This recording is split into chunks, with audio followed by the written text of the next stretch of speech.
Assalamualaikum warahmatullahi wabarakatuh. Salam damai dan salam sehat untuk kita semua.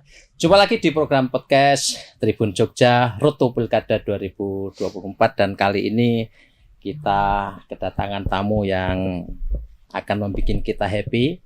Ya, Assalamualaikum warahmatullahi wabarakatuh, Pak. Waalaikumsalam. Ada Mas Peno dan Pak Heru Purwadi. Ya.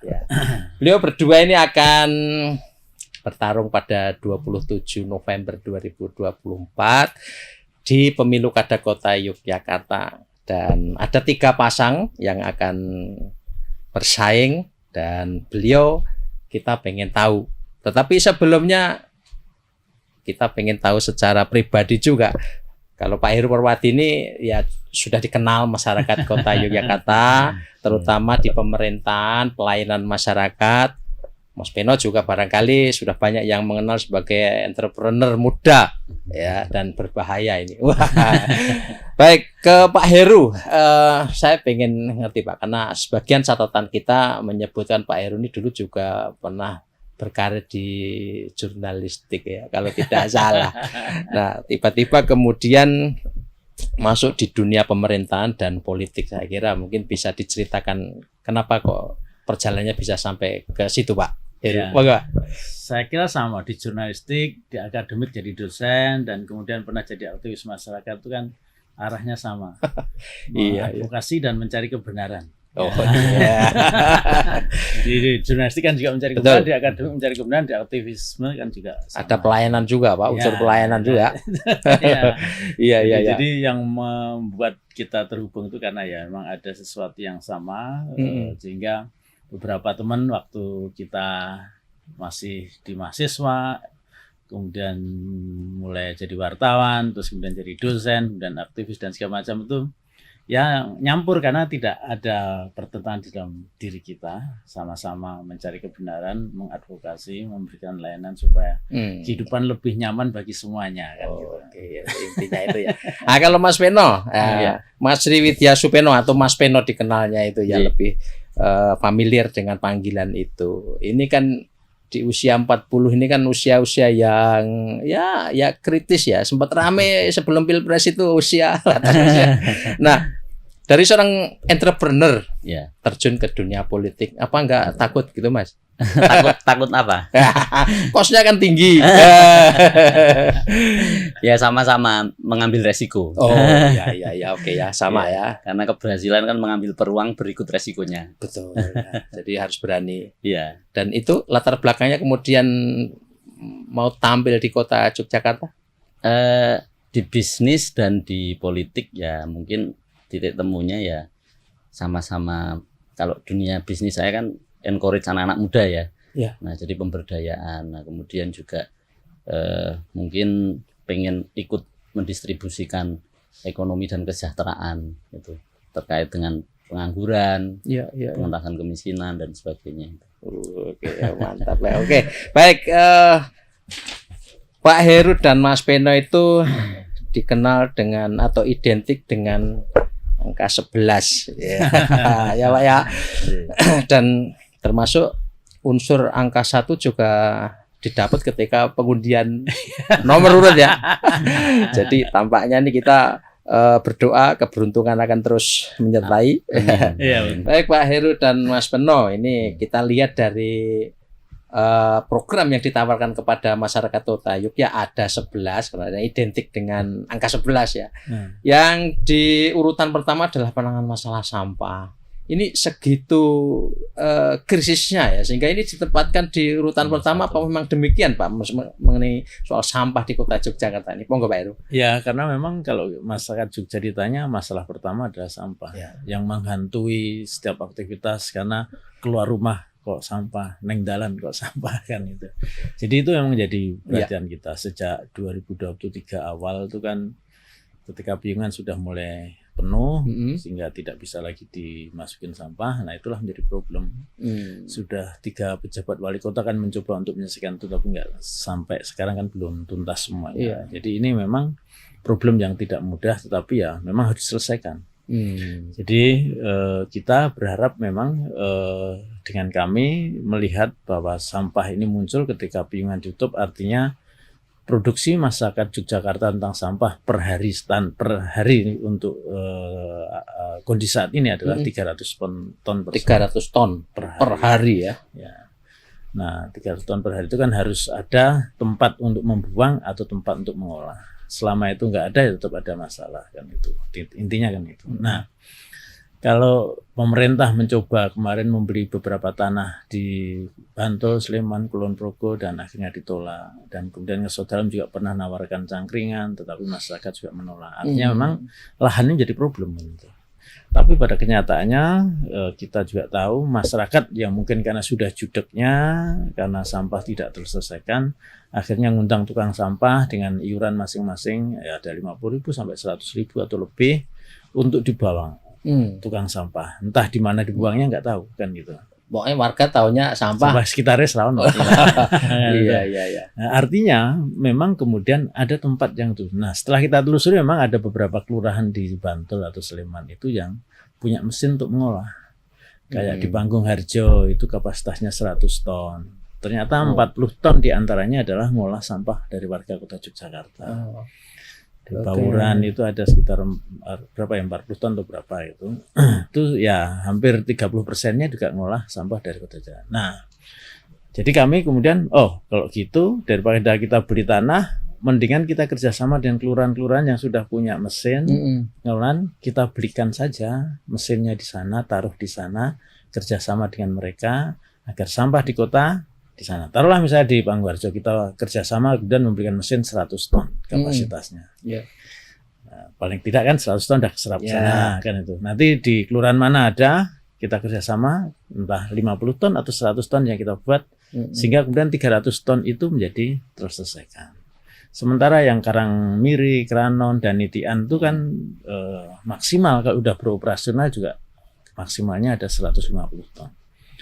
Jadi kami melihat ya satu-satunya yang bisa dalam jangka menengah, jangka pendek menengah ini adalah kita bekerja sama dengan kelurahan yang ada untuk membelikan mesin itu. Nah, kalau jangka panjang ya mungkin kita akan nanti bicara tentang pengolahan hasilnya mau seperti apa. Sampai kita nanti memilih sampah yang harus kita buang itu sampah yang jenis apa. Karena nanti kan bicara tentang plastik perlu jadikan sampah enggak? Kalau perlu jadi sampah ya biarkan. Tapi kalau plastik juga enggak boleh, berarti kita harus membuat aturan tidak boleh lagi plastik harus dikurangi, harus membawa tumbler dan segala macam, dan sekarang itu harus dimulai kan itu kerjasama dengan produsen air mineral untuk tidak lagi masuk sini, kalau masuk sini. Nah itu harus dibuat. Jadi jangka panjang harus juga ada, jangka menengah pendeknya dan jangka daruratnya juga ada. Itu yang harus kita kerjakan. Mas Beno mau nambahkan seputar persampahan ini? Pada prinsipnya kan masalah yang terukur itu pasti bisa diselesaikan secara terukur makanya kami bikin timeline 1 tahun sampah tuntas itu ya dengan asumsi bahwa 4 bulan itu untuk penganggaran dan 6 bulan itu untuk pelaksanaan. Tapi ini kan timeline untuk tuntas ya, untuk sampai tuntas dari darurat pendek menengah panjang. Jangka pendek lah ini ya. Jangka sehingga bisa selesai secara permanen. Gitu. Jadi tuntas benar-benar tuntas, enggak tuntas misalkan kalau yang cuman yang ini yang penting nggak ada gitu. Nah itu kan ya nanti masih ada potensi lagi gitu. Nah makanya yang disampaikan Pak Heru tadi itu kerangka untuk timeline 1 tahun tuntas sampah gitu. Baik. Jadi ini satu program 1 tahun yang ingin ditawarkan kepada masyarakat Yogyakarta untuk mengatasi yang sifatnya darurat ya. Betul. Kemudian yang jangka panjang Pak, ini tadi kan disinggung soal pengolahan ya sampah karena ketika volumenya yang 300 ton itu sudah bisa dibagi-bagi, sudah bisa diatasi di masing-masing yang dikerjasamakan, itu jangka panjangnya bagaimana Pak? Ini kan terkait juga dengan kultur, terkait dengan budaya, kebiasaan dan seterusnya. Ya, satu manajemennya harus sudah mulai teratur. Misalnya kita besok ke depan ketika kita sudah mempunyai proyeksi, kita besok sampahnya akan kita jadikan bahan misalnya yang anorganik menjadi papan, meja dan segala macam. Berarti kita harus memfokuskan pada itu. Mungkin suatu ketika kita hari Senin hanya khusus membuang yang organik. Hari Selasa yang anorganik. Hari Rabu mungkin di luar itu ya B3 atau yang berbahaya dan segala macam. Sehingga pemilahan itu didasarkan pada kapan kita membuangnya. Kalau sekarang ini kan problem misalnya sudah dipilah di masyarakat, masuk truknya jadi satu lagi. Nyampur lagi. Iya. Itu. Nah, itu problemnya. Problem kalau kita tidak segera membuat manage itu. Nah, ke depan memang yang perlu menjadi fokus kita tuh sampah ini mau kita jadikan apa? Kalau kita jadikan pupuk, ya berarti kita harus menyiapkan pupuk dan kita harus menyiapkan pasar. Kita hasil produksi ini harus ada lembaga yang mengelola, ada yang nanti yang menjual kerjasama dengan mungkin kabupaten sebelah. Ini pupuk yang kami produksi silahkan diambil dengan bayar berapa kan itu.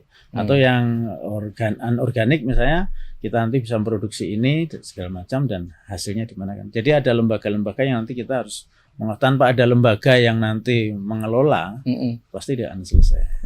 Jadi nanti jangka panjangnya memang kemudian sudah teratur produksi sampah apa saja yang harus kita pakai. Jadi karena kalau sekarang kan semua sampah masuk. Iya.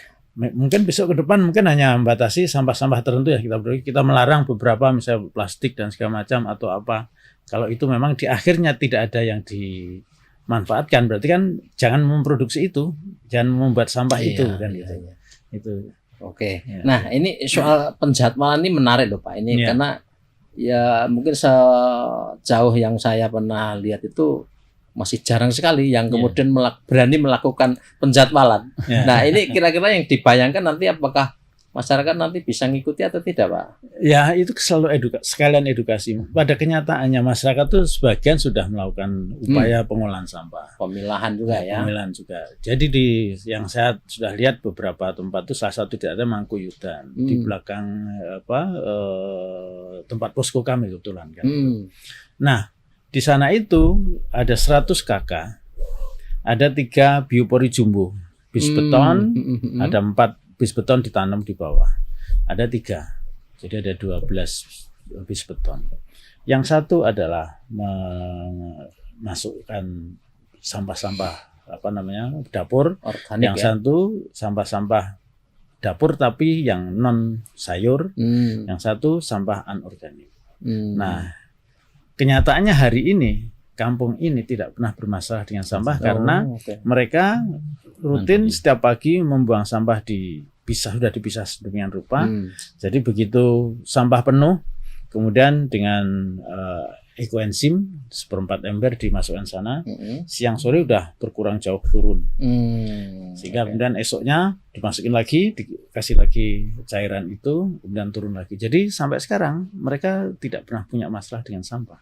Nah, ini juga edukasi jangka panjang juga untuk masyarakat kan gitu. Artinya sudah ada model atau role model ya. Ada. Hasilnya mereka akhirnya ada pupuk yang dihasilkan yang panen gitu ya. Iya. Panen dari Iya. Oke, dan mereka memang sudah dari setiap rumah memulai memisahkan ya Pak ya. Iya, karena sudah ini yang organik yang sayur, ini yang organik yang daging-dagingan, udah beda-beda lagi kan. Kepala ikan dan kayak gitu ya. Udah dipisah ya. Iya, itu. Nah, yang berhasil kan bisa diduplikasi nanti di tempat-tempat yang lain. Tinggal fotokopi gitu. Ya baik, dan ini ya saya pernah dengar juga kalau di Jepang itu sudah melakukan seperti ini penjadwalan seperti tadi itu. Senin ini jatahnya angkut sampah plastik atau yang non organik, Selasa dan seterusnya. Kira-kira ini saya kira masyarakat mau ya, apalagi ini udah gak ada pilihan lain di kota ini. Momentumnya sekarang. Pembiasaan kan dimulai dengan mendisiplinkan dulu toh. Harus belajar kebentur dulu ya. Iya. Iya baik. Nah, kemudian yang tadi saya masih kembali ke soal sampah karena ini mesti menjadi isu yang sangat seksi ya. Saya pernah mendengar juga, coba nanti masing-masing paslon itu yang kota ditanyakan urusan sampah ini. Jadi banyak yang mengatakan artinya ini memang menjadi sesuatu yang urgen gitu ya. Nah, terkait dengan tadi Pak, apakah mungkin nanti juga akan diproyeksikan bahwa untuk edukasi itu harus ada apa ya namanya sanksi-sanksi tertentu enggak gitu kira-kira supaya masyarakat misalnya denda kayak gitu ya barangkali ya sebenarnya denda itu kan jalan terakhir jalan terakhir kalau kita memfasilitasi. Jadi mungkin gini bayangan kita ketika 1 tahun kita membangun kan ini sampah belum terselesaikan mungkin kita akan alokasikan anggaran untuk membuat biopori jumbonya itu dalam 1 tahun awal itu kita buat beberapa biopori jumbo sehingga masyarakat dalam kondisi kita belum sampai pada mengolah di mesin itu, kita juga sudah mencoba memberikan edukasi di sana. Jadi beberapa titik nanti kita jadikan untuk pengolahan yang seperti yang dilakukan di Mangkuyudan itu. Sehingga menjadikan kita itu mengedukasi masyarakat, tetapi juga membantu mereka untuk problemnya itu seperti ini, maka penyelesaian seperti ini. Jadi proses meyakinkan orang itu kan tidak harus dengan denda. Ditakut-takuti gitu. Ditakut-takuti.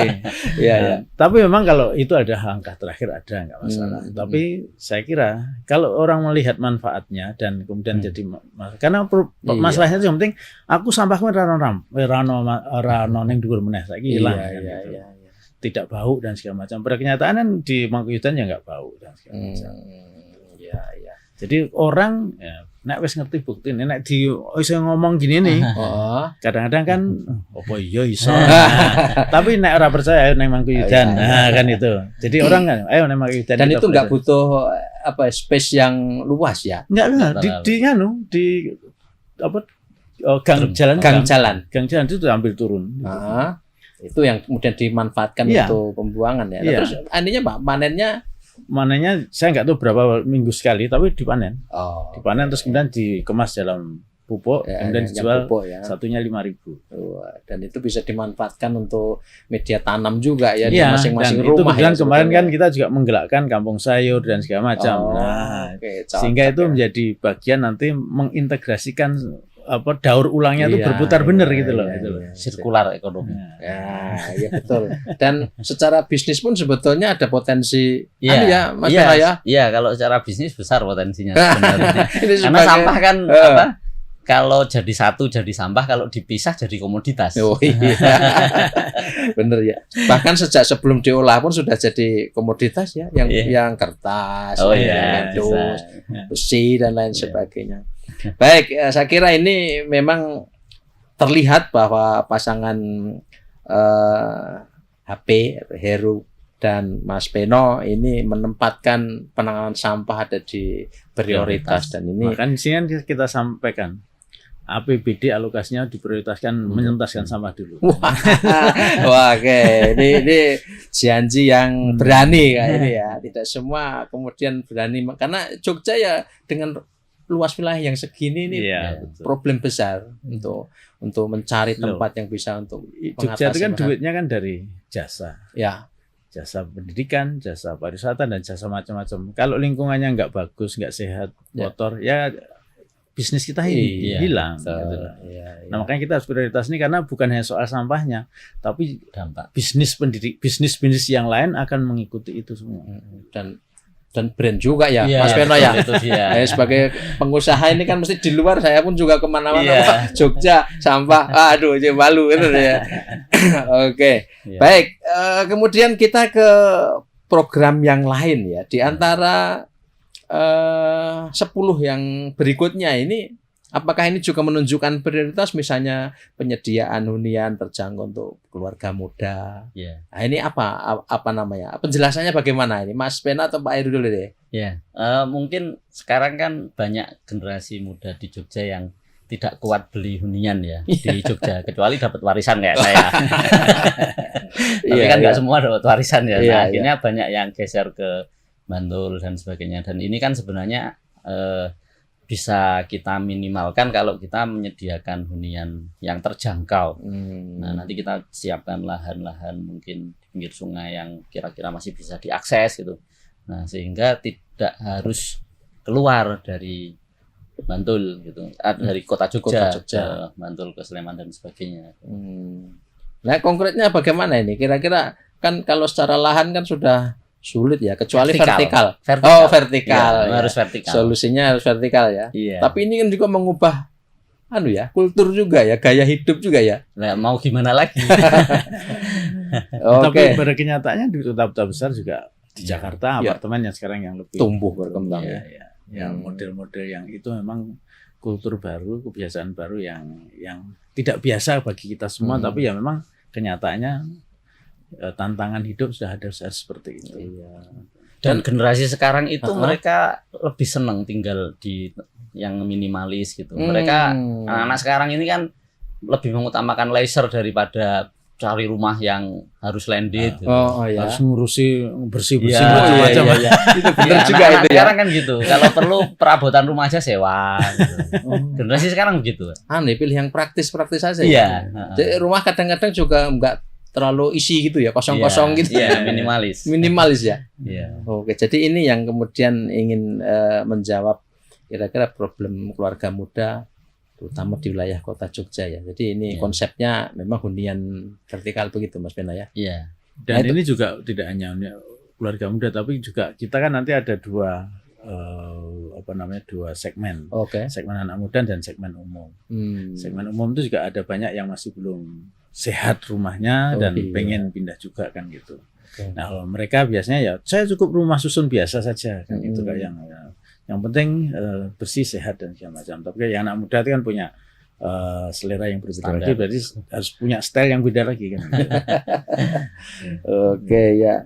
Baik, kemudian yang lain Mas Vena atau Pak Heru ini ada beasiswa pendidikan tinggi, pengembangan inkubasi bisnis dan lain sebagainya ini.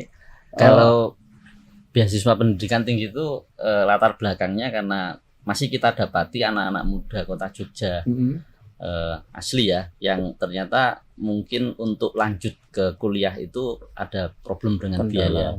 Nah, makanya kan kita tidak ingin Jogja kota pendidikan, tapi anak muda aslinya itu agak tertinggal di pendidikan. Selain itu kita juga ingin, ya kalau daerah-daerah lain kan mungkin SD, SMP, SMA. Nah kalau Jogja ya standarnya dinaikkan lah. Pendidikan tinggi lah ya. Pendidikan tinggi gitu. Makanya kita pingin ngasih beasiswa untuk anak muda Jogja supaya akses pendidikan tingginya terfasilitasi. Ya berarti ini sudah ada pemetaan ya Pak Heru ya kira-kira ini. Ya, pada kenyataannya anggaran APBD kita paling tinggi salah satu di antaranya di anggaran pendidikan. Jadi bedanya kota Jogja dengan kota-kota yang lain atau kabupaten sekitar kita itu, kota lain tuh hanya mengandalkan BOS nasional dari APBN. Nah kalau di kota Yogyakarta juga ada BOS yang dari daerah. Jadi kita juga memberikan bantuan operasional pada sekolah-sekolah baik negeri maupun swasta pada setiap anaknya. Prinsipnya adalah tidak boleh ada lagi orang tidak sekolah karena masalah biaya. Prinsipnya itu. Nah, sehingga dari PAUD, TK, SD, SMP, SMA itu kita biayai semua SPP-nya kan itu. Di swasta maupun negeri. Nah yang kuliah ini mau nggak mau kita juga harus siapkan karena banyak juga yang anak-anak muda kita yang terkendala terhadap biaya untuk kuliah. Makanya kita mengalokasikan biaya untuk mereka beasiswa. Ada 3 kriteria yang memang tidak punya kemampuan keuangan. Yang kedua mereka yang memang pinter. Yang ketiga mereka yang memang keahliannya dibutuhkan oleh pemerintah kota. Misalnya kita ingin tenaga pariwisata. Nanti kita kerjasama dengan kampus pariwisata, minta misalnya 20 kursi di sana. Siapa yang masuk di situ kita biayai. Atau tenaga IT, kita kerjasama dengan prodi IT, misalnya 20 kursi, misalnya siapa yang masuk sana kita biayai dan seterusnya. Jadi kepentingan pemerintah untuk melayani masyarakat itu kan nanti perlu keahlian-keahlian tertentu. Artinya ya terukur ya, maksudnya kemudian kalau dulu ada istilah link and match gitu begitu ya, maksudnya nyambung gitu antara penganggaran kita untuk mereka kemudian kebutuhan untuk diisi gitu ya kira-kira. Ini juga nanti ada hubungannya dengan pengurangan pengangguran Mas. Karena kebetulan kan kalau sekarang itu perusahaan-perusahaan rekrutmen itu rata-rata kan syaratnya kuliah ya. Nah, makanya jika anak muda kota Jogja itu semua mendapat akses perguruan tinggi itu, nanti harapannya bisa mengisi itu gitu. Sehingga bisa berkarir dan seterusnya di perusahaan ya. Betul. Gitu. Oke. Baik, itu jadi sektor pendidikan tetap menjadi sesuatu yang yang menjadi perhatian Pak Heru dan Mas Peno ya. Meskipun ya kota Jogja ini identik dengan kota pelajar, tapi ternyata secara ya kalau dari sisi IPM indeks pembangunan manusia memang masih tertinggi kota Jogja. Iya, betul. Tapi kan masih 12 tahun lebih kan gitu. Dan itu memang tertinggi di Indonesia. Ada yang masih 10, ada yang 7, ada 6 kan itu. Nah, Jogja sudah sampai 12 tahun lebih. Jadi masa belajar mereka tuh sudah lebih dari SMA sebenarnya. Tapi kan harusnya kalau misalnya kita mau ngejar kan misalnya sampai 15 tahun. Masa belajar dari SD, SMP, SMA sampai kuliah. Itu berarti minimal D3 misalnya kan gitu. Ya, artinya ini Jogja ingin naikin level gitu lah. Iya, baik. Kemudian yang soal bisnis inkubasi tadi bisnis. Jadi, karena Jogja memang kota jasa wisata ya. Iya, jadi sebenarnya kan kita punya potensi-potensi lokal ya di kewilayahan-kewilayahan itu. Nah, nanti harapannya kita bisa bikin inkubator bisnis di wilayah-wilayah itu. Nah, pendekatannya nanti tidak hanya pelatihan tapi juga pendampingan. Nah, karena urusan bisnis ini kan tidak cuma di sentuhan awal, tapi juga pendampingan itu penting. Nah, dan potensi-potensi local pride kalau kita bilang ya, local pride itu kan banyak sebenarnya. Ada balik jumput, ada fashion, ada kuliner dan sebagainya. Nah, itu yang nanti ke depan akan kita tumbuhkan dan kita dampingi gitu. Semangatnya sih itu inkubator bisnis ini. Jadi tidak hanya sekedar ngasih pelatihan atau umpan gitu, tapi mengawal gitu ya sampai mereka mampu gitu ya. Baik, kemudian yang lain Pak Heru ini mengenai soal transportasi terintegrasi, apakah ini juga termasuk akan menjawab soal problem perparkiran ya, karena saya lihat di sini tidak ada yang secara spesifik ini, karena itu termasuk satu di antara problem yang kerap kali menimbulkan keluhan dan persoalan di tengah masyarakat. Ya, karena lahan Jogja yang sempit, kita tuh problem parkir juga sempit, harga tanah juga sempit.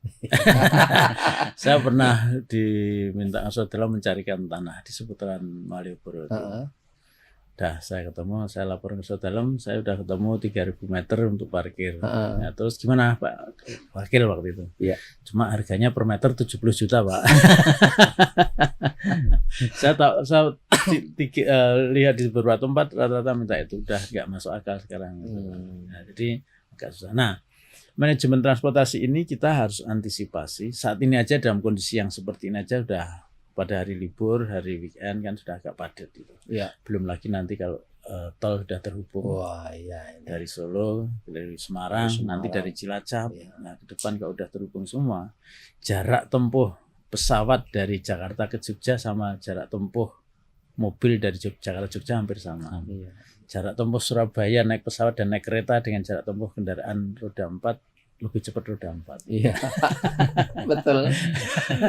Nah, ini yang kemudian akan menjadi problem kalau orang kita mempunyai daya tarik yang luar biasa sehingga orang datang ke Jogja. Nah, jadi terintegrasi ini kami tidak hanya melihat kota Jogja saja, tapi kita juga melihat dari Sleman, Bantul, dan yang lainnya, kota-kota sekitar kita, kabupaten-kabupaten sekitar kita. Karena kalau hanya kota Jogja saja tidak akan pernah selesai. Nah, makanya kami mengembangkan Jogja Raya.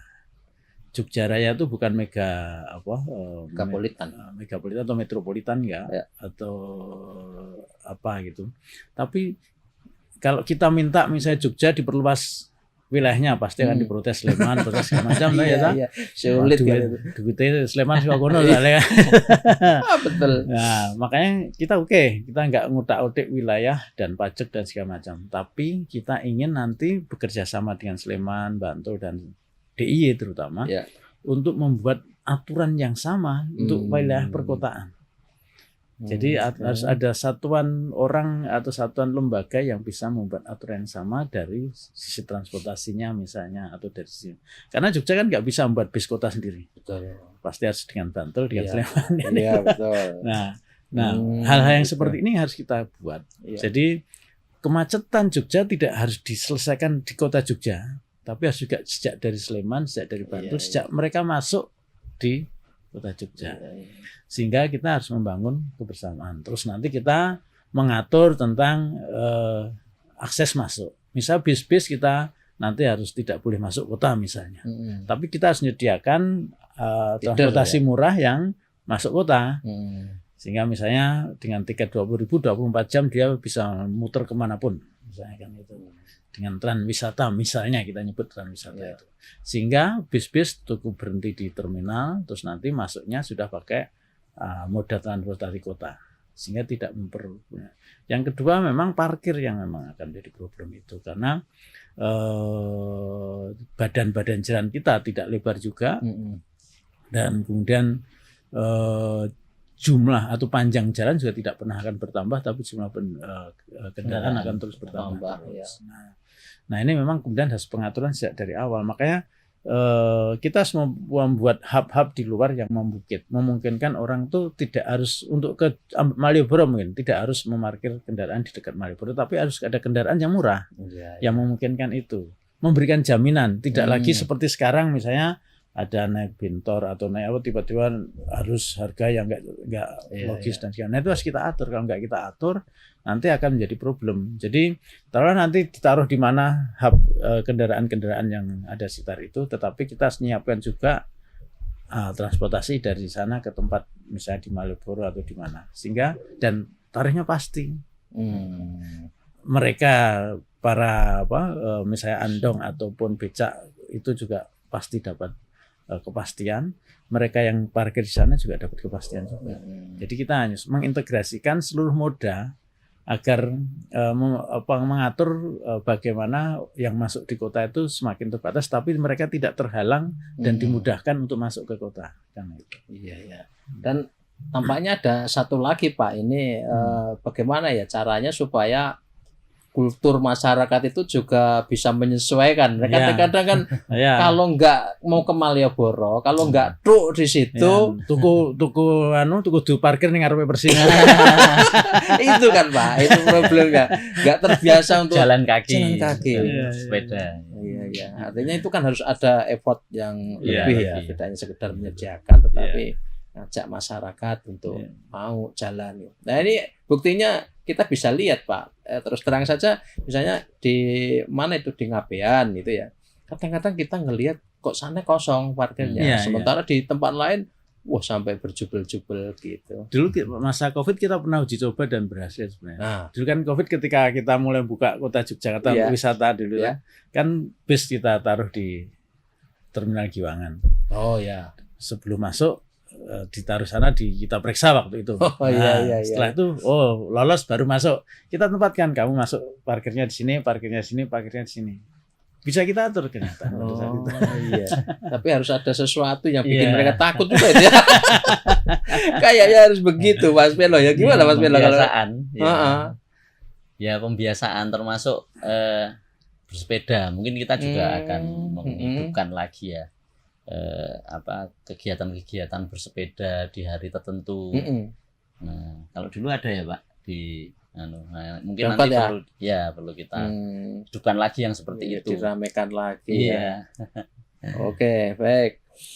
Ini seputar transportasi terintegrasi sudah terjawab dan ini memang tidak bisa kota Jogja sendirian.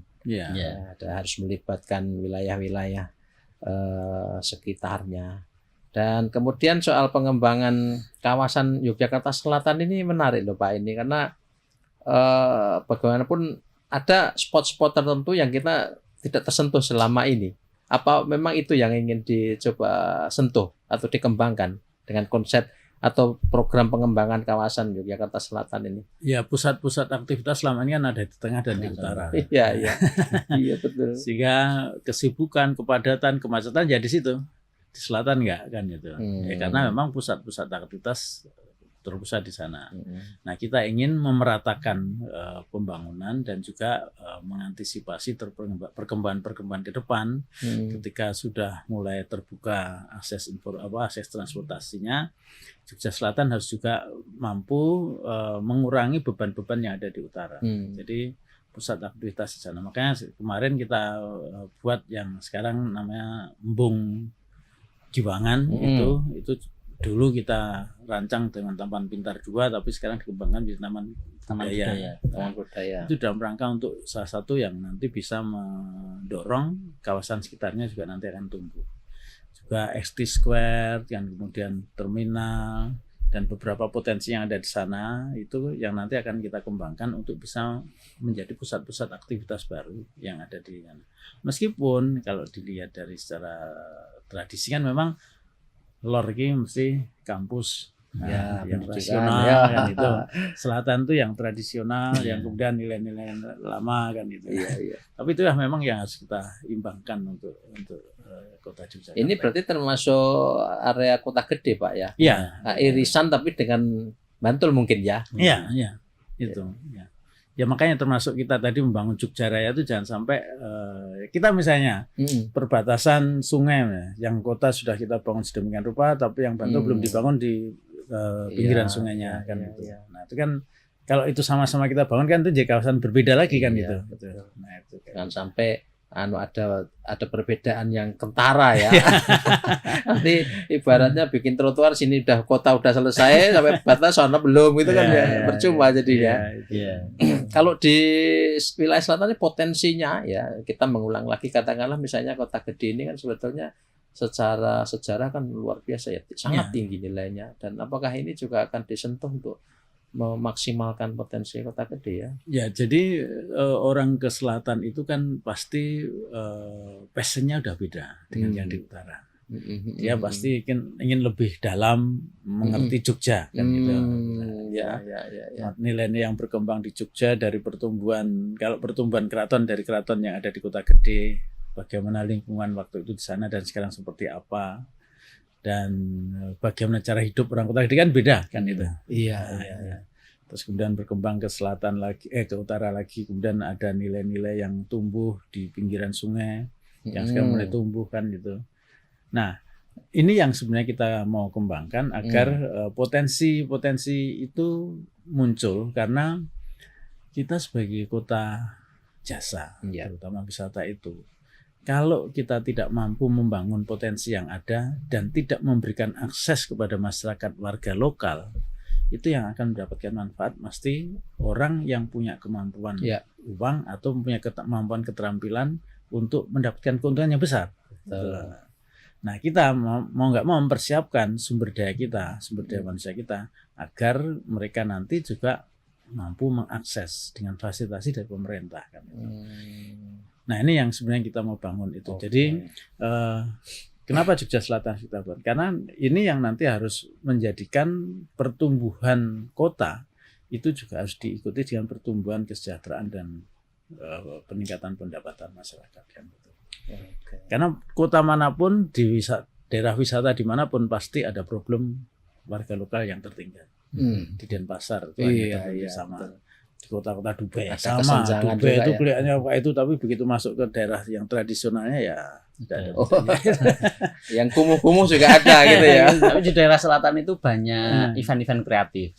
Jadi ada jazz di sungai, ada keroncong di pasar, ada kemarin event-event kreatif dan banyak juga anak-anak kreatif. Kebetulan saya juga di Jogja Selatan itu, jadi kantornya banyak di daerah selatan ya. Nah itu yang mungkin juga bisa kita explore. Saya pernah ke Pak, tapi ini memang agak baru ya menurut saya meskipun ceritanya lama, di Lasem Pak. Di Lasem itu ada rumah merah, dan itu dia itu tadi Pak diambil oleh orang yang punya duit dan dia punya visi untuk memaksimalkan cerita sejarah yang berabad-abad itu dan jadi mungkin kota gede juga kira-kira ada beberapa rumah itu udah dibeli oleh artis-artis Jakarta ada tapi mereka nggak ngembangkan. Iya. Padahal tapi kalau dijaga menjadi tidak rusak lah mereka. Tapi memang untuk pusat Takutias belum. baru segitu ya. Iya. Maksudnya ini bersejarah kita rawat gitu ya. Belum menjadi cerita gitu ya. Iya, betul. Oh, iya. Dan sementara Kota Gede seharusnya sih sudah harus ke sana ya. Iya, sudah naratif harusnya. Iya, dan naratif ya. Baik, berikutnya Pak yang soal lahan ini. Lahan lagi-lagi soal lahan makam. Iya, ini kan tetap saja ini kembali ke soal wilayah Kota Yogyakarta yang secara geografi memang terbatas gitu ya. Nah, ini maksudnya bagaimana Pak lahan makam dan santunan ini kepada masyarakat, apa yang ditawarkan? Ya, pada kenyataannya kampung-kampung makam-makam di kampung itu sudah penuh semua. Sudah ada yang tumpuk-tumpuk gitu. Dan kenyataannya juga masyarakat itu kalau udah mau memakamkan keluarganya pasti agak masalahnya agak persoalan karena sudah penuh itu. Jadi mau tidak mau kita harus mulai berpikir tentang membuat tempat pemakaman umum yang lebih luas lagi. Nah, memang dulu saya juga sempat matur ngeso dalem dan waktu ngeso dalem siap untuk memberikan itu, dan terakhir juga saya matur ke Gusti Mangkubumi, ya Pak nanti kita bantu siapkan untuk itu. Jadi paling enggak nanti mungkin dari Sultan Ground bisa kita pakai untuk itu. Nah, kalau itu sudah sampai sana, sekarang itu santunan kematian kita pemerintah kota ke masyarakat itu untuk kelompok masyarakat tertentu itu nilainya 4 juta. Tapi biaya bedah bumi itu udah ada yang 5 juta, 6 juta, 7 juta. Yang ada 3 juta sih juga ada. Tergantung pengelola makamnya siapa kan itu. Tapi sudah sebenarnya tidak mampu mengejar.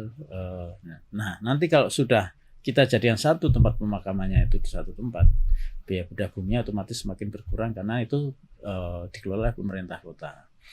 Nanti ambulannya juga untuk diangkut ke sana juga kita siapkan dari pemerintah kota untuk dibawa ke tempat pemakaman itu. Sehingga masyarakat Jogja ini nanti sekolah sudah tidak perlu berpikir karena sudah dibiayai pemerintah. Kesehatan sudah berobat sudah gratis. Nah nanti juga kalau ada yang meninggal sudah tidak perlu pusing lagi untuk mikirkan itu kan gitu. Dari lahir sampai meninggal ya. Harus diurus ya. Diurus itu. Dan memang soal fasilitas untuk pemakaman ini jarang sekali ya terpikirkan gitu. Iya. Karena kalau kita mengandalkan swasta pasti mahal kan. Itu udah lain lagi. Itu nilai bisnis itu sebenarnya. Itu insting bisnis yang jalan kalau itu ya Mas Meno ya. Tapi ini kan tidak semua orang mampu untuk ke sana. Makanya harus dikelola oleh pemerintah untuk bisa diakses oleh semua masyarakat. Dan mungkin juga di makam-makam lingkungan itu sebetulnya masih ada tempat sebetulnya, cuma karena pengelolaannya yang kan makam-makam di Jogja di kota ini kan ada yang milik pemerintah kota tidak banyak, ada milik keluarga, ada milik lembaga tertentu dan segala macam, beda-beda kan. Tapi hampir semuanya udah penuh, hampir semua udah tumpuk-tumpukan. Dan itu apakah nanti juga akan sampai ke pengaturan misalnya? Kalau di Surabaya saya pernah lihat itu harus tahunan itu harus ada bayar sewanya. Itu nanti diatur belakangan lah kalau gitu. Kalau yang kayak gitu selama pemerintah duitnya ada, itu kan tidak perlu. Kan problemnya kan itu. Pemerintah itu akan minta pembayaran dan segala macam ketika nggak ada uangnya. Tapi kalau insya Allah dunia bisnisnya jasa dan segala macam tuh masuk segala macam, saya kira pemerintah punya kemampuan untuk karena prinsip pemerintah itu jangan membebani masyarakat. Semua yang harus dilayani ya. Harus dilayani kan itu, jangan membebani masyarakat. Jadi kami berangkat tuh bagaimana mengurangi beban masyarakat. Nah, itu. Jadi kalau semua nanti dibebankan masyarakat ya bisa, tapi itu jadi negara liberal benar kan. Dan itu berat itu. Masyarakat kita tidak mampu untuk mengatasi semua. Baik. Jogja Night Market dan kota festival saya kira ini Mas Peno ini ya. Jadi Jogja Night Market itu berangkat dari keinginan kita untuk tadi meningkatkan kesejahteraan masyarakat, karena sekarang kan keterbatasan area itu ya membatasi gitu. Makanya kita ingin nambah jam putaran ekonominya. Jadi kita nyebutnya dengan Jogja Gayeng 24 jam. Nah, misalkan sekarang ini pasar tradisional atau pasar-pasar itu tutup siang gitu. Nah, maka kita ingin ada aktivitas putaran ekonomi juga di sore dan malam gitu. Nah, kayak di Prawiro Taman, di Sentul dan sebagainya itu kan ada pusat-pusat kuliner. Nah, kemudian juga di wilayah ada event-event pasar malam, event-event apa gitu yang intinya adalah menambah jam putaran ekonomi supaya ada tambahan gitu loh. Caranya kan begitu terbatasan tempat ya kita siasati dengan nambah jamnya sama ya menggeser ke digital sebenarnya. Nah, karena kalau di digital kan unlimited ya. Iya, nah, betul.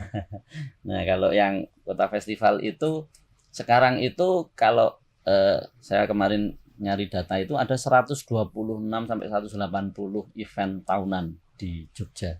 Kalau acara kecil-kecil itu ada 220-an itu. Nah, itu kan banyak ya. Sebenarnya di Jogja itu hampir setiap hari ada acara gitu loh, ada. Nah, bagaimana supaya event-event acara-acara itu berpengaruh terhadap ekonomi kita gitu, berpengaruh terhadap kesejahteraan, berpengaruh terhadap pengurangan pengangguran, berpengaruh terhadap pengentasan kemiskinan gitu, punya dampak ekonomi. Dan bahkan ada event-event di Jogja yang gede itu dampak terhadap ekonominya signifikan sekali, itu memberikan multiplier effect.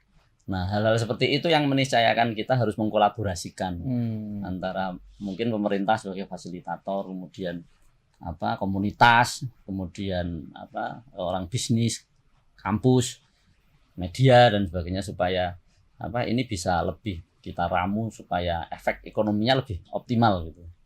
Dan gitu. Memang ini kayak untuk spot gitu ya, katakanlah misalnya tadi ingin menambah jam putaran ekonomi ya. Itu kan ada mungkin spot-spot tertentu yang kalau pasar katakanlah ya dia hanya sampai jam 4 gitu. Setelah itu jam 12 selesai ya pasar tuh. Jam 12. Setelah itu kemudian idle kan, ada yang kosong gitu, baru dilanjutkan nanti subuh lagi gitu. Apakah di situ yang ingin ditangkap gitu? Termasuk itu. Jadi sekarang sudah mulai banyak karena kan wisatawan yang ke Jogja itu mereka mungkin jalan-jalannya healingnya ke Bantul, Sleman. Pagi siang kan mereka kemana-mana keluar kota. Iya, betul. Tidurnya kan di kota tetap. Mereka kan malam pengen kuliner juga pengen piknik juga. Nah, sekarang itu harus kita tangkap.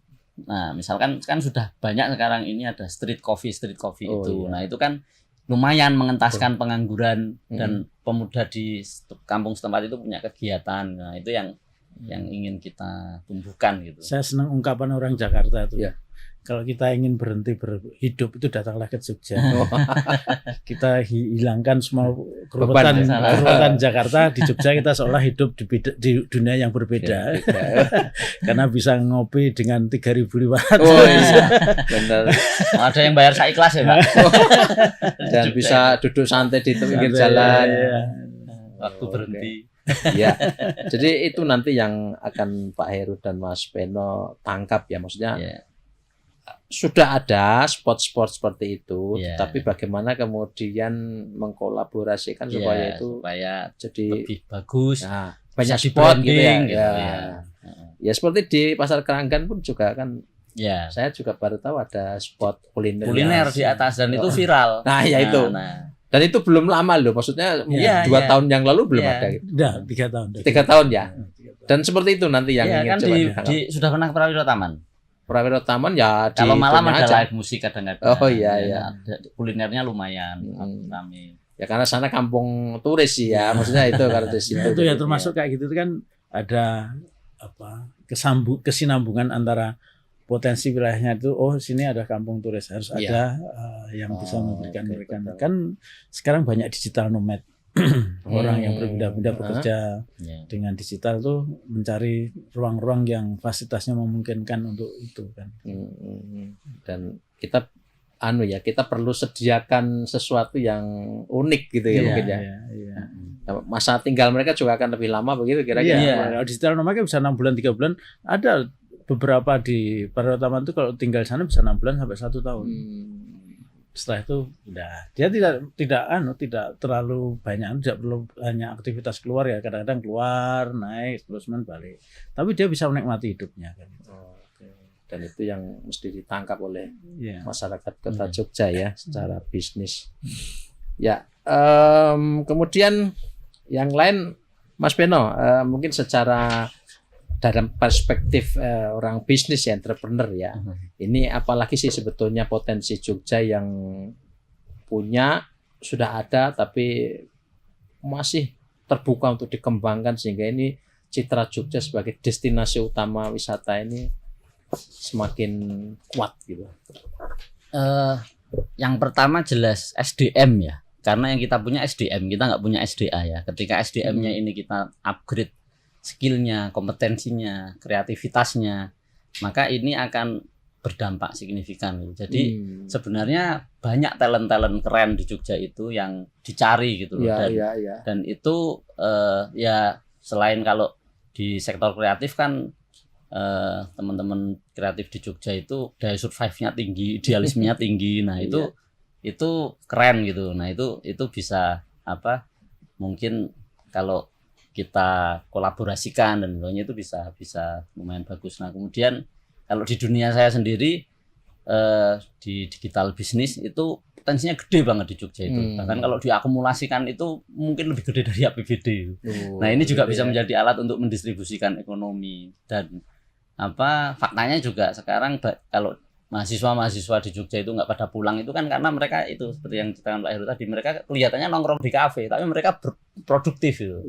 Nah dan ketika itu kita olah, kita kolaborasikan, maka ya mungkin pengangguran berkurang, putaran ekonominya nambah, sehingga ya kita akan mendukung yang seperti itu.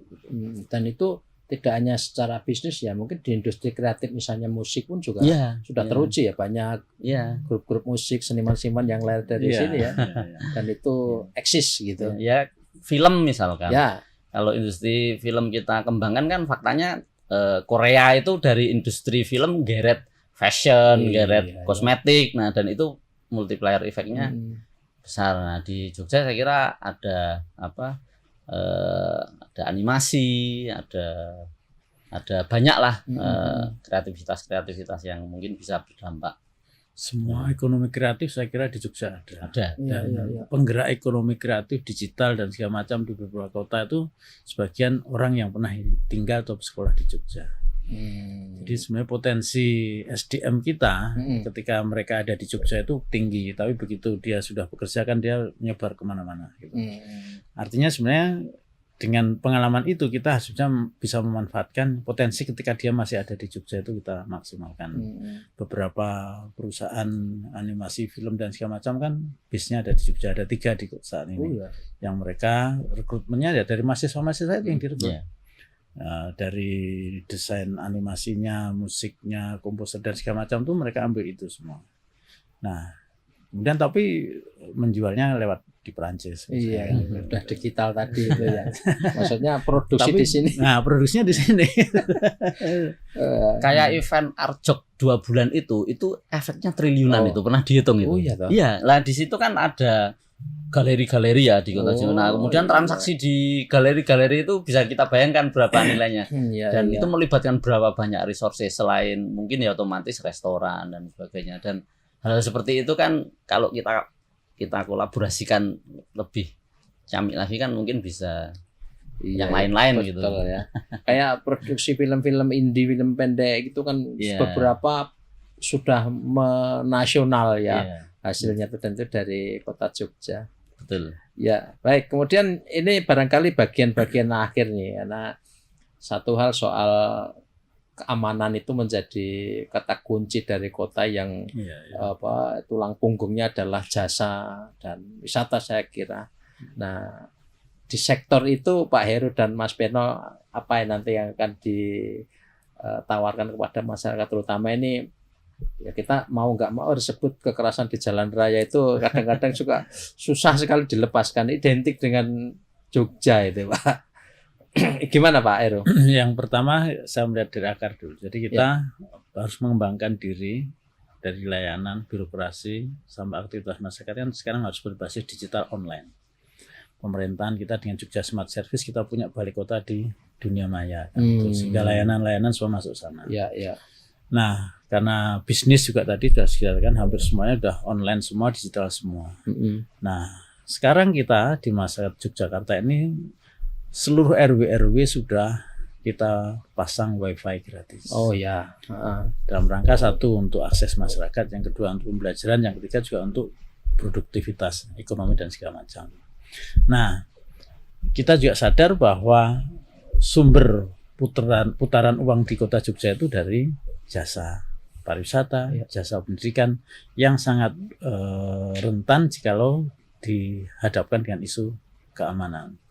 Makanya kami bekerja sama dengan Kejaksaan Kepolisian dan teman-teman di TNI untuk terus menjaga itu.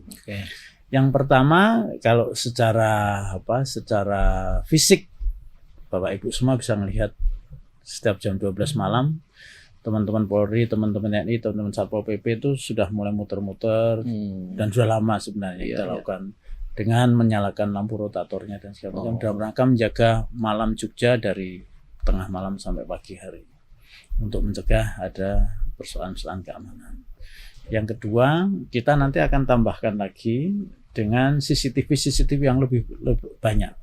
Jadi sekarang sudah ada beberapa CCTV yang bisa diakses oleh masyarakat secara umum. Tapi nanti kita akan tambah lagi agar itu juga menjadikan bagian dari jaminan keamanan. Sehingga kalau ada persoalan apapun, kita bisa nangkap. Teman-teman kepolisian juga bisa lebih cepat untuk menyelesaikan persoalannya itu. Karena bantuan itu.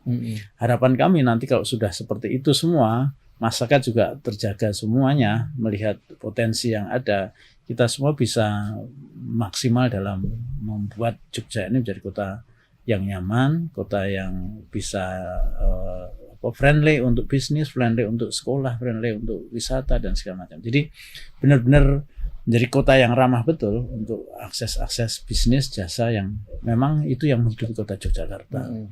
Nah, ke depan kita ingin sektor-sektor yang berkaitan dengan kejahatan jalanan itu akan semakin rendah. Yang salah satu yang harus kita bangun juga adalah dengan strategi budaya. Zaman kita dulu kalau mau jam maghrib belum pulang kan nggak ada, kita sudah oyak-oyak bapak. Iya, cari itu. Sambil pentungan. Seperti ayam kalau maghrib harus balik kan itu. Benar, Pak. Tapi sekarang kan nggak ada. Anak-anak maghrib belum pulang nggak ada dicari. Isya belum pulang nggak dicari. Jam 10 belum pulang nggak dicari. Jam 12 belum pulang ya. Jam 1, jam 2 belum pulang ditelepon polisi. Nah itu makanya kita sekarang membangun supaya mari kita punya kepedulian pada anak-anak ketika tidak berada di rumah.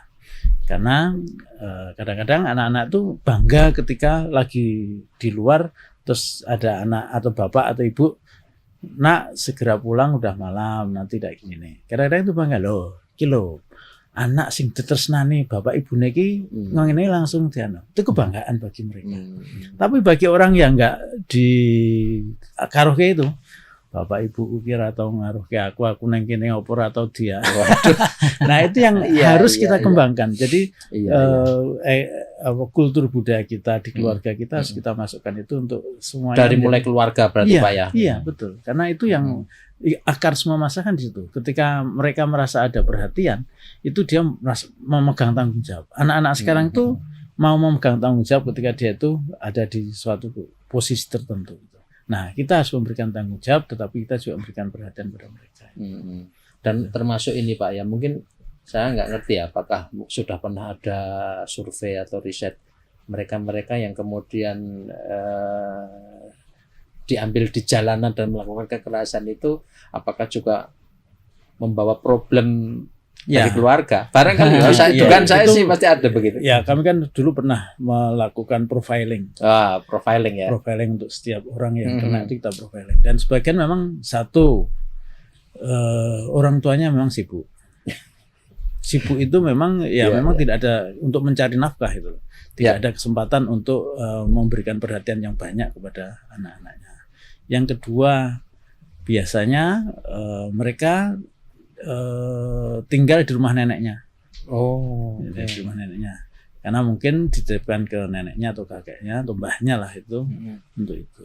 Yang ketiga, mereka itu karena tidak merasakan ada aturan norma di dalam, itu terbiasa dimanja, sehingga apapun yang dia minta kadang-kadang harus ada, kan gitu. Sehingga kadang-kadang dia lebih berkuasa di rumah.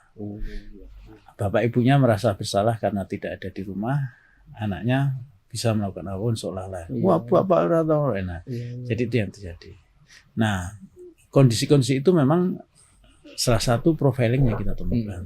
Jadi memang ya makanya dulu kita buat jam malam pada saat pagi rame-rame itu jam 10 malam sudah ada di rumah dan segala macam tuh sebenarnya tidak nambah karena dulu kan kita punya jam belajar. Jam belajar masyarakat itu sampai jam 9. Jadi harusnya maghrib sampai jam 9 itu memang ada di rumah jam belajarnya itu. Nah, tapi itu yang harus kita dorong lagi untuk bisa menjadikan rumah itu betul-betul menjadi surga bagi anak-anak itu. Oke, Pak Heru ini karena sudah pernah di pemerintahan sebelumnya sudah ada profiling ya, ini menarik, ini modal betul ini karena bagaimanapun ini harus dijawab persoalan ini supaya tidak kemudian berkelanjutan ya Mas Peno. Sama mungkin pendekatan teknologi. Jadi CCTV yang sekarang sudah banyak itu ya kalau pendekatan teknologi kan fast respon ya. Ya. Jadi GSS kita itu kan sekarang udah bagus ya, bahkan juara 1 ya Pak Indonesia. Nah, ketika CCTV ini kita bisa bikin early warning system yang terintegrasi, nah nanti kita pakai AI sehingga ketika ada pelaporan masyarakat di sekitar misalnya ada peristiwa itu bisa fast respon. Nah, ini kan teknologi yang bisa. Nah, nanti ke depan juga mungkin akan kita develop seperti anak muda ya. Iya, ini jatahnya Mas Peno ini. Bagaimana supaya ini, karena bagaimanapun harus diakui Pak, ini problem yang meskipun tidak setiap hari ya, kadang-kadang ketika saya kemana gitu ya harus menjawab ya, itu kan kasuistis ya, tidak kemudian dikebiah-uyah gitu ya. Ya sebenarnya di kota lain juga kejadian. Iya. Sama Pak. Tapi namanya geng motor. Iya. Jadi kekerasan ini jamak. Cuma karena Jogja ini kota kecil, tapi kalau ada sesuatu mesti gaungnya kemana-mana. Ya baik Pak Heru dan Mas Peno, saya kira kita sudah sampai di penghujung obrolan ini dari 11 program yang ditawarkan kepada masyarakat, dan saya meminta Pak Heru dan Mas Peno untuk memberikan ya semacam catatan penutup, closing statement tentang apa saja yang ingin disampaikan kepada audiens di Kota Yogyakarta menuju ke 27 November 2024. Silakan Pak Heru. Oke, Mas saya dulu, Mas Peno dulu. Pak Heru dulu. Jadi pemerintah harus menyelesaikan semua problem. Jadi kalau saya selalu mengatakan pertama-tama harus kita kerjakan itu udah menyelesaikan masalah dulu. Kemudian kita harus membawa, kalau sudah selesai masalah, membawa kepada perbaikan inovasi dan segala macam. Yang kedua, jangan terlalu banyak memberikan beban pada masyarakat, karena tugas pemerintah itu meringankan beban masyarakat. Sehingga kami dari segi pendidikan, berobat, kemudian layanan sosial dan yang lain, kita akan maksimalkan agar seluruh masyarakat itu bisa nyaman hidupnya di Yogyakarta, sehingga kita mempunyai kemampuan untuk tumbuh dan menjadi kota yang bersaing. Mas Peno silakan. Singkat saja. Jadi kita ini mungkin saat ini tinggal di Jogja itu sudah happy. Nah, sudah happy. Tapi kita ingin meningkatkan level happy kita. Nah, bagaimana caranya ya? Jangan lupa nomor 1. Wah, padat dan singkat ya, tapi mengena. Dan Pak Heru, Mas Peno, terima kasih untuk ini bagian cerita-ceritanya ini mungkin tidak atau belum semuanya bisa disampaikan. Kita mungkin akan bertemu di kesempatan lain. Terima kasih, dan seperti tadi disampaikan harapannya ya milih HP tambah happy begitu ya. Kita masih ada waktu sampai 27 November 2024, dan warga masyarakat Kota Yogyakarta memiliki kesempatan untuk memilih yang terbaik di antara 3 pasangan calon yang akan bertanding. Baik, Tribuner dan pemirsa dimanapun Anda berada, demikian bincang-bincang kita dengan Pak Heru Purwadi dan Mas Peno, pasangan nomor urut 1 peserta pemilu Kada Kota Yogyakarta 2024. Kita akan jumpa di perbincangan lain Road to Pilkada 2024. Terima kasih Pak Heru, Mas Beno. Wassalamualaikum warahmatullahi wabarakatuh. Waalaikumsalam warahmatullahi wabarakatuh.